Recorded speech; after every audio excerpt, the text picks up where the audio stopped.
ముగ్గురు కూడా వారిని ప్రతి ఒక్కరిని కూడా అభివాదం చేస్తూ ముందుకు కదులుతున్నటువంటి దృశ్యాలు కూడా మనం చూస్తూ ఉన్నాము. సిరిపురం కాలేజ్ గ్రౌండ్ వరకు కూడా రోడ్ షో జరగబోతోంది. మరి కాసేపట్లోనే వారు ఏయూ కాలేజ్ గ్రౌండ్ కి చేరుకోబోతూ ఉన్నారు. అక్కడ విశాఖ అభివృద్ధికి సంబంధించినటువంటి పలు ప్రాజెక్టులకు ప్రధాని మోదీ శంకుస్థాపనలు చేసి ప్రారంభోత్సవాలు చేయబోతూ ఉన్నారు. మోదీ పర్యటన సందర్భంగా ఇప్పటికే భారీ ఏర్పాట్లను కూడా చేయటం జరిగింది.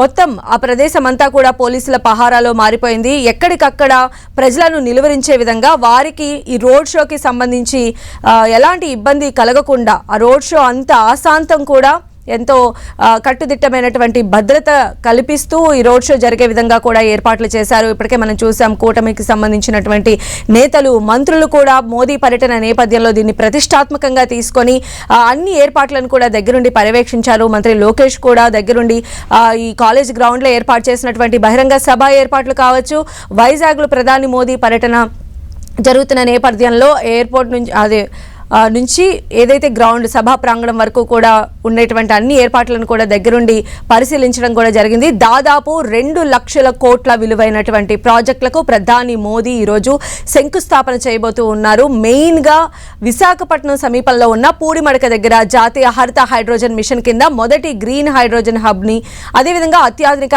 ఎన్టీపీసీ గ్రీన్ ఎనర్జీ లిమిటెడ్ ప్రాజెక్టుకు మోదీ శంకుస్థాపన చేయబోతూ ఉన్నారు.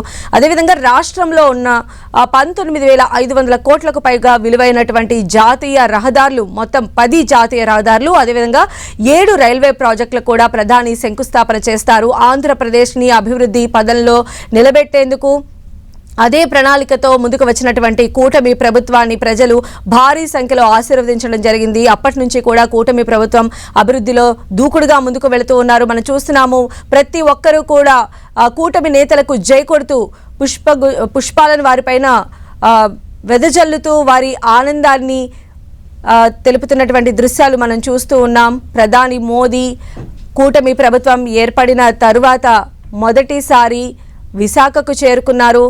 ఆయనతో పాటు ఏపీ సీఎం చంద్రబాబు, అలానే డిప్యూటీ సీఎం పవన్ కళ్యాణ్ కూడా ఉన్నారు. రోడ్ షో మొత్తం ఆశాంతం కూడా పూల జల్లులతో వారికి సాదర స్వాగతం పలుకుతున్నారు. అశేష ప్రజావాహిని అక్కడికి తరలి వచ్చింది.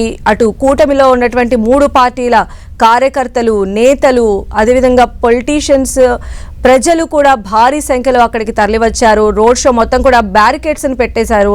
అదేవిధంగా ప్రజలు ఇటువైపు పలువురు నేతలకి సంబంధించి కూడా స్పెషల్ బ్యారికేడ్స్ని పెట్టినట్టుగా తెలుస్తోంది. ఈ రోడ్ షో మొత్తం కూడా ఎలాంటి అవాంఛనీయ ఘటనలు చోటు చేసుకోకుండా పోలీసుల భారీ భద్రత నడుమ ఈ రోడ్ షో అనేది కొనసాగుతోంది. ఏయూ కాలేజ్ గ్రౌండ్లో మరి కాసేపట్లో బహిరంగ సభను కూడా నిర్వహించే అవకాశం ఉంది. ఆ ప్రాంగణం నుంచే ప్రధాని మోదీ విశాఖకు సంబంధించి ఎప్పటి నుంచో పెండింగ్లో ఉన్నటువంటి పలు ప్రాజెక్టులకు సంబంధించి ఆయన శంకుస్థాపనలు చేయబోతూ ఉన్నారు. ముఖ్యంగా ఆంధ్రప్రదేశ్ అభివృద్ధిలో భాగంగా 10 జాతీయ రహదారులు, 7 రైల్వే ప్రాజెక్టులకు ప్రధాని శంకుస్థాపన చేయబోతూ ఉన్నారు. విశాఖలో మెయిన్గా దక్షిణ కోస్తా రైల్వే జోన్ ప్రధాన కార్యాలయానికి కూడా మోదీ ఈరోజు శంకుస్థాపన చేయబోతూ ఉన్నారు. ఈ ప్రాజెక్టులన్నింటినీ కూడా ప్రధాని జాతికి అంకితం చేయబోతున్నారు. అలానే వైజాగ్లోని అనకాపల్లి జిల్లా నక్కపల్లిలో బల్క్ డ్రగ్ పార్కుకు మోదీ వర్చువల్గా శంకుస్థాపన చేయబోతున్నారు. అటు తిరుపతి జిల్లాలో చెన్నై బెంగళూరు పారిశ్రామిక కారిడార్ పరిధిలో ఉన్న కృష్ణపట్నం పారిశ్రామిక నగరం క్రిస్ సిటీకి ప్రధాని వర్చువల్గా శంకుస్థాపన కూడా చేయబోతూ ఉన్నారు.